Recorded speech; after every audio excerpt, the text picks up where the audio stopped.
ng tinatawag na faithful. Amen? For faithfulness. Kaya kung gusto mo, if you want to be blessed by God, what we need to do? Proverbs 28 verse number 20. A faithful man shall abound with blessing. If you want to be blessed by God, if you're praying that God's blessing abound toward you, be faithful to the Lord.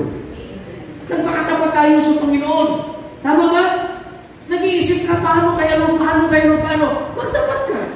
Magtapat ka sa pag-attend sa gawain ng Panginoon sa pananampahan. Magtapat ka sa iyong kaloob sa Panginoon, to your tithes, your offering, in all of your commitment to the Lord. Alin ba ginagawa mo sa Diyos na hindi i-bless ng Diyos?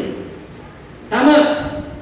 Lagi kang magtapat. Ayusin mo sarili mo sa Panginoon. Ayusin mo paglilingkod mo sa Panginoon. Oh. Kasi tayong kapatid, tinitingnan din ng Panginoon. I believe that God looks our performance the way we serve to the Lord. Right?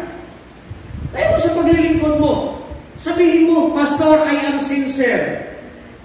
Tapos, hindi mo maayos-ayos. Laging late.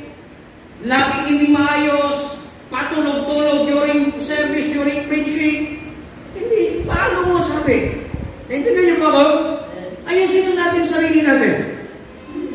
Yung bagang pagdating sa Panginoon, you know that you are always do right to the Lord.